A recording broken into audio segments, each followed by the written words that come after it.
तो मैं वेलकम करता हूँ आप सबका अपनी एक नई वीडियो में। तो मार्वल का कुछ चीज़ें लीक हुई है, तो विदाउट एनी टाइम वेस्ट हम इस वीडियो को शुरू करते हैं। लीक्स तो कई तरफ से आ रहे, पर असली मटेरियल इस बैग के पिक्चर में मिला, जहाँ हमें कई सारे कैरेक्टर्स के कॉस्ट्यूम के बारे में पता चला। सबसे पहले डॉक्टर डूम के लुक की बात करेंगे, जो काफ़ी कॉमिक एक्यूरेट लग रहा था। इसका एक अच्छा खासा हमें पहले ही मिला था, जिसका बैकग्राउंड मैंने किया है। जो चीज़ हमें नहीं पता चली है, वो थॉर का नया लुक, जो कि रैग्नारोक और इन्फिनिटी वॉर वाला लग रहा है। नया थॉर ने सबसे ज्यादा शाइन किया था, जो बल्कि शॉर्ट हेयर के साथ या गॉड ऑफ थंडर और भी ज्यादा इलेक्ट्रीफाइंग लग रहा था। लेकिन कॉस्ट्यूम हमें गॉड लव एंड थंडर वाला ही लग रहा है, जिसमें स्लीव्स मिसिंग है। मतलब एक मॉडर्न वॉरियर का फील जो बैटल के लिए रेडी है। बात करें नाइट क्रॉलर की, तो उसके बालों में हमें एक व्हाइट स्ट्रिप देखने को मिल सकता है, जो हमें क्लियरली बता रहा है वो बूढ़ा हो रहा है। मिस्टिक और साइक्लोप्स काफी कॉमिक एक्यूरेट है, वहीं बेस सेटलेस रहेगा। फ्रैंकली रिचर्ड्स का भी एक अच्छा लुक मिल रहा है, जो कि हमें फैंटास्टिक फोर मूवी के एंड क्रेडिट में टॉडलर जैसा दिख रहा था। फ्रैंकलिन का बड़ा हो रहा है, उसके पावर का कंट्रोल को दिखा रहा है, जो इसको डॉक्टर डूम यूज करेगा। देखा जाए तो सभी कैरेक्टर के जो कॉस्ट्यूम है, या तो कॉमिक एक्यूरेट है या तो मार्वल के हैं। सबसे डिफरेंट दिख रहा है नमोर। अब ये तो वो डिटेल्स है जो हमें इस बैग वाले इमेजेस से मिली। अब इस बैग पे इन कैरेक्टर का दिखने का मिल रहा है इमेजेस डूम्सडे में, पर यही कैरेक्टर देखने को मिलेंगे। पर अब आते हैं इन लीक्स पर, जिससे हमें पता चल रहा है कि कुछ सीक्रेट कैरेक्टर्स भी यहाँ पे है। एवेंजर्स डूम्सडे के सेट से एक चीज कंफर्म हुई थी, टॉम हॉलैंड का स्पाइडरमैन इस मूवी में होगा। अब ये आप पूछोगे कैसे, क्योंकि टॉम हॉलैंड के स्टंट डबल को एवेंजर्स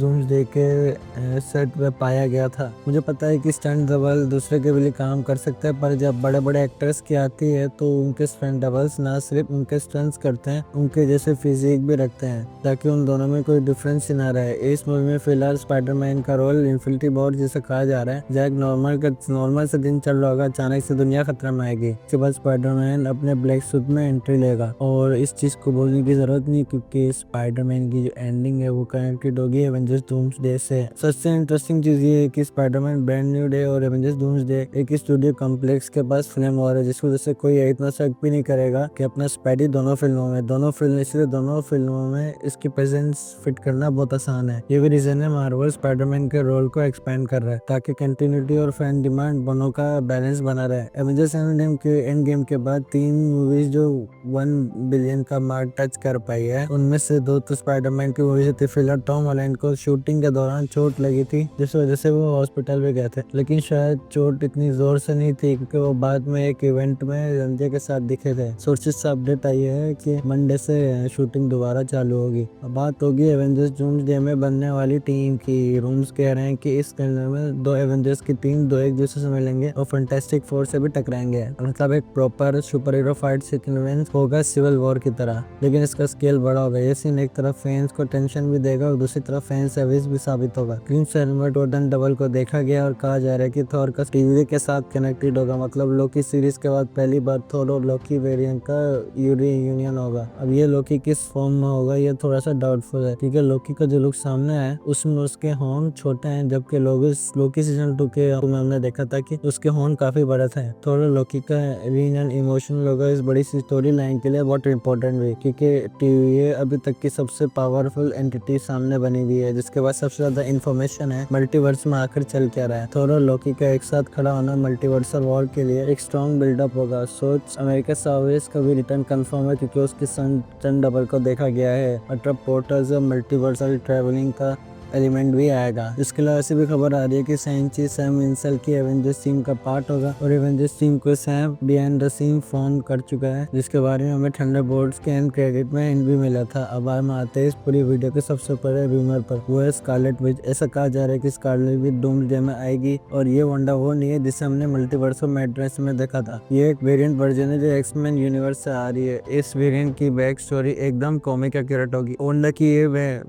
वोंडा का जो ये वर्जन है, ये मैग्नेटो की बेटी होगी। मतलब मैग्नेटो ने एक सक्सेसफुल म्यूटेंट नेशनल बना दिया, जिसमें वोंडा अब पीटरो और पोलारिस उसके साथ एक सुखी जीवन जी रहे हैं। और ये कॉन्सेप्ट कोई रैंडम नहीं है, आप समझ रहे होंगे। हाउस ऑफ एम की स्टोरी लाइन से लिया गया। डॉक्टर स्ट्रेंज की 2 में ये स्टोरी दिखाने का भी प्लान था। सबसे बड़ी बात यह है कि ये मूवी एलिजाबेथ कैरेक्टर को एक क्लीन स्लेट देगी, क्योंकि डॉक्टर स्ट्रेंज मल्टीवर्स और मैडनेस के बाद वोंडा के विलेन आर्क को मिक्स रिएक्शन मिला था। यहाँ तक कि वोंडा का रोल प्ले करनी वाली इस आर्क से खुश नहीं थी। अब एक नई वांडा को इंट्रोड्यूस करके मार्वल उसकी पूरी लेगेसी को रीसेट कर रहा है। मतलब वो वांडा जिसे हम जानते थे उसका एक ट्रेजिक एंड पोजर बन जाएगा और एक नई वांडा वेरिएंट्स के साथ एक नई शुरुआत होगी। इस नई वांडा की स्टोरी मैग्नेटो के साथ उसके फादर डॉटर रिलेशन को एक्सप्लोर करेगी। ये कॉमिक्स का सेंट्रल थीम था और फैंस हमेशा चाहते थे कि ये एमसीयू में दिखाया भी जाए। आज जब सर इयन मैग्नेटो के रोल में वापस आ रहे हैं, एक्स-मेन रेटेड सीइंग भी फिल्म हुआ है, तो ऐसा सुनने में आ रहा है कि ये जेनोशा का फेस हो इनको मैजिकल एरिया में पुश करने के लिए काफी सही भी हो सकता है, जिस वजह से डॉक्टर डूम के अगेंस्ट एक्स-मेन की टीम कहीं से भी कमजोर नहीं लगेगी। उल्टा मैग्नेटो स्कारलेट विच का कॉम्बो क्या क्या डाल सकता है, ये सोच के गूज़बम्प्स भी आते हैं। एक चीज और भी क्लियर हुई है कि ये वेंडा वेरिएंट डूम्सडे के बाद सर्वाइव करेगी और सीक्रेट वॉर्स के इवेंट तक काफी इंपॉर्टेंट रोल भी प्ले करेगी। मतलब रीसेट के बाद भी एलिजाबेथ भी स्कारलेट विच भी बनी रहेगी, लेकिन अब एक और पावरफुल।